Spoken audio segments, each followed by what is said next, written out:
Thank you sir. So Sharath garu, Praveen sir మాట్లాడింది విన్నాను. I got lots of respect for him. అయితే కొంత ప్రవీణ్ సార్ గారికి ఫండమెంటల్ గా కొన్ని విషయాలు అంటే మరి వారి అవగాహన రాహిత్యమో లేకపోతే అతను ఆ విషయాన్ని కాన్సన్ట్రేట్ చేయలేదో నాకు తెలియదు, కానీ తర్వాత చెప్పేటప్పుడు కూడా చాలా గార్డెడ్ గా మాట్లాడినాడు. ఇప్పుడు బ్రాహ్మణులను, రెడ్లను, వాళ్ళని వీళ్ళని అన్నాడు, కానీ దొరలను అనడానికి భయపడ్డాడు సార్. ఎందుకు భయపడ్డాడో నాకు అర్థం కాదు. యాక్చువల్లీ ఈ దొరల వల్లనే ఎక్కువగా ఎస్సీ ఎస్టీలు చాలా అట్రాసిటీస్ కు లోనైనారు. దొరల దౌర్జన్యాల మీద కమ్యూనిస్టులుగా మేము ఒక ఉద్యమాలు చేసినాము, రచ్చ చేసినాం. వాళ్ళు ఎట్లయితే ఎస్ ఎగ్జాక్ట్లీ వాళ్ళే వెలమల పాపులేషన్ అంతా చాలా తక్కువ కదా, 0.5 తక్కువే ఉన్నా వాళ్ళు ఎక్కువ సతాయించినారు సార్. నరం మీద పుండులాగా సలిపినారు. అందుకే కదా అంత పెద్ద అట్రాసిటీ కేసులు ఎక్కువ ఫైల్ అవుతుంది. ఆశ్చర్యకరంగా ఏంటంటే స్టాటిస్టిక్స్ తీస్తే బీసీల మీద ఎక్కువ అవుతున్నాయి. స్టాటిస్టిక్స్ సంగతి లెక్కల ప్రకారం చూస్తే ఎక్కువ ఫైల్ అవుతున్నాయి బీసీల మీద. రెడ్ల మీద కాదు, కమ్మల మీద కాదు, వెల్మల మీద కాదు, బ్రాహ్మణుల మీద కాదు. ఎక్కువ ఫైల్ అవుతున్నాయి బీసీల మీద ఫైల్ అవుతున్నాయి. Let us come to the topic, sir. బీసీలు చేస్తున్నారని నేను అనట్లేదు.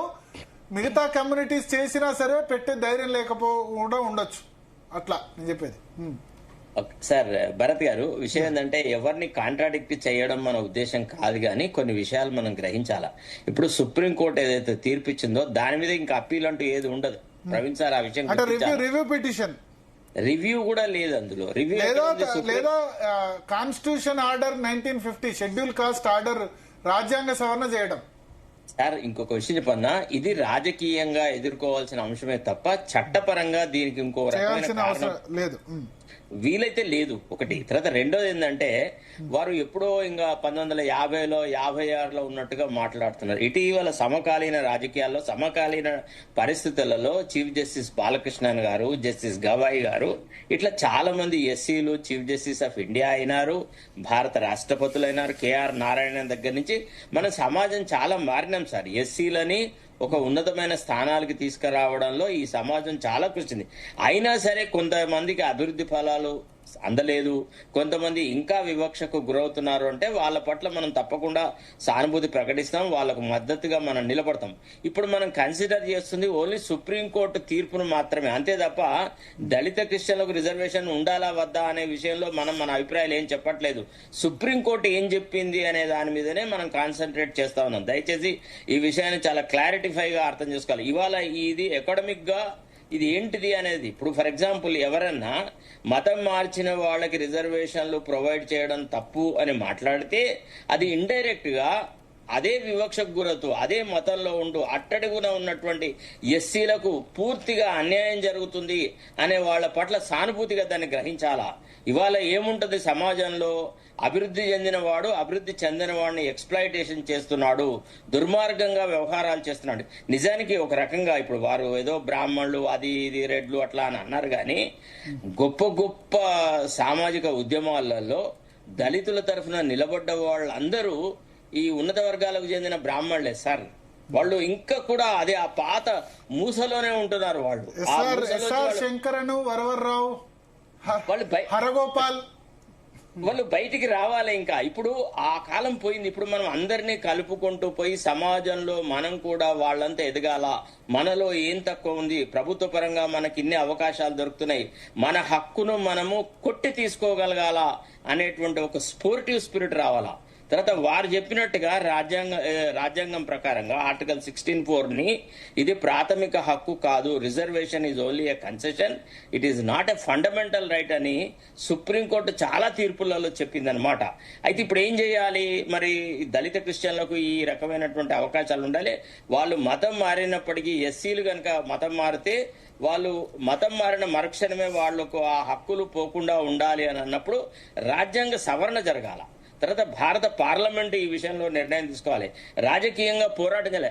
అంతెందుకండి, ప్రవీణ్ గారికి బీఆర్ఎస్ లో ఏం న్యాయం జరుగుతుంది సార్? అనవసరంగా పోయి వాటికి వారి దగ్గర చేరినారు తప్ప. చెప్తున్నాను. కానీ ఇప్పుడు ఏంటంటే ఇప్పుడు ప్రవీణ్ కుమార్ గారు ఇండివిజువల్ కెపాసిటీలో ఆయన ఈ దీనికి సంబంధించి ఖండన స్టేట్మెంట్ ఇచ్చారు. వాళ్ళ పార్టీ ఇవ్వకుండా ఇచ్చారు కదా. అంటే ఆయన ఇండివిజువాలిటీ అయితే మెయింటైన్ చేస్తున్నారు కదా బీఆర్ఎస్ లో ఉన్న ఆ వర్గాలలో ఒక హిమాలయ పర్వతం లాంటి వ్యక్తి ప్రవీణ్ సారే ఒకవేళ వివక్షకు గురవుతే, ప్రవీణ్ సార్నే గెస్ట్ అపియరెన్స్ గా తీసుకొస్తే, వారి పట్లనే అగౌరవంగా బీఆర్ఎస్ పార్టీ నేతృత్వం ప్రవర్తిస్తే మనలాంటి వాళ్ళం మాట్లాడాలి. సార్ మాట్లాడలేడు, సార్కి కొద్దిగా సమస్యలు ఉంటాయి, ఆ విషయాలు మాట్లాడాలన్నప్పుడు నేను చాలా సార్లు అంటుంటానన్నమాట, ప్రవీణ్ సార్ని కూడా వీళ్ళు గెస్ట్ అపియరెన్స్ గా వాడుతున్నారు, ఎప్పటికీ గవ్వే మూడు పత్తాల ఆట ఆడుతున్నారు అని అనేది ఎందుకు?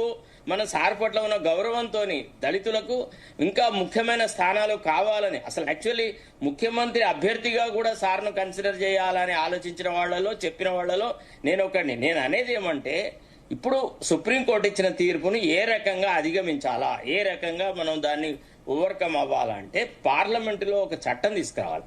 ఏమని? మతం మార్చిన మరుక్షణమే ఎస్సీ స్టేటస్ పోదు.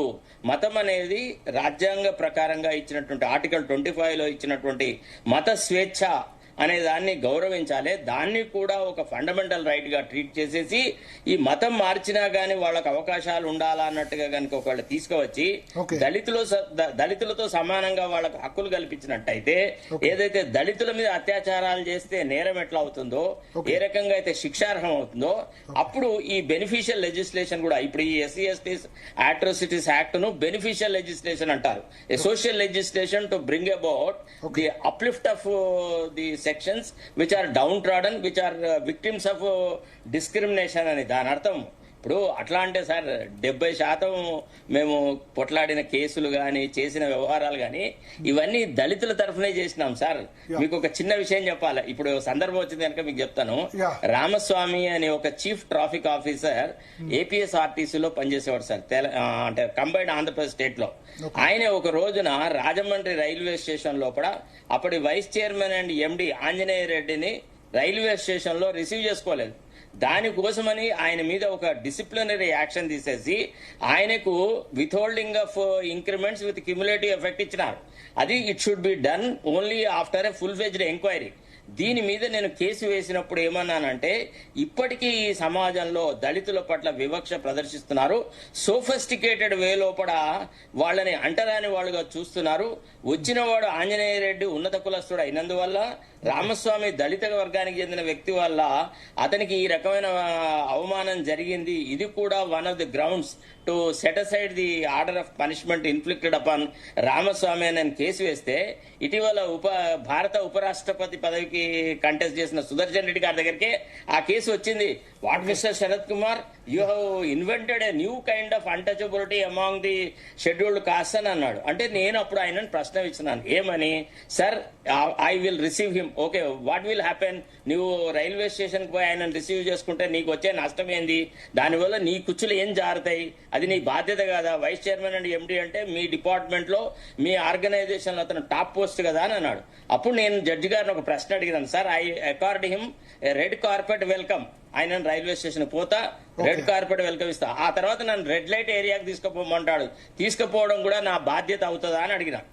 సార్ ఒక్కసారి షాక్ తిన్నాడు. తిని, no mister Sarath Kumar, you are bringing an unnecessary fact. That is what it is. You are not able to digest the fact that ఎస్సీస్ are being discriminated even today అని చెప్పిన తర్వాత sir ఏమన్నా నేను వినా అని చెప్పేసి వేరే జడ్జి దగ్గర వేస్తే, జస్టిస్ భిక్షపతి దగ్గర మాకు 5 నిమిషాలలో ఆర్డర్ వచ్చింది. అంటే దళితుల తరఫున కొట్లాడడానికి కూడా అగ్రకుల వాళ్ళ సహకారం అవసరము. పుట్టిగానే కొంతమంది అగ్రకులాలను వ్యతిరేకించడం ద్వారా, ద్వేషించడం ద్వారా, వాళ్ళను తిట్టడం ద్వారా మన హక్కులు సాధించుకోలేము. ఇప్పుడు ఎట్లయితే మనం ఒక పాట పాడుతున్నప్పుడు పాడేవాడు ఒకడు, తబలా కొట్టేవాడు ఒకడు, హార్మోనియం కొట్టేవాడు ఇంకోటి ఎట్లయితే ఉంటాడో, అట్లనే దళితుల మీద జరుగుతున్న అన్యాయాలను అరికట్టడానికి కూడా ఉన్నత వర్గాల వాళ్ళ మద్దతును కూరగొంటి వాళ్ళతోని సౌభ్రాతృత్వంతో ఈ జాతుల మీద జరుగుతున్న అవమానాల పట్ల కొట్లాడడానికి ఒక ప్రజా ఉద్యమం రావాలి, ఒక పార్లమెంటరీ అమెండ్మెంట్ రావాలి. ఒక్కసారి మైకులలో మాట్లాడితే దీనివల్ల దళితులకు ఒరిగేది ఏముండదు సార్. మారెడ్డి మోహన్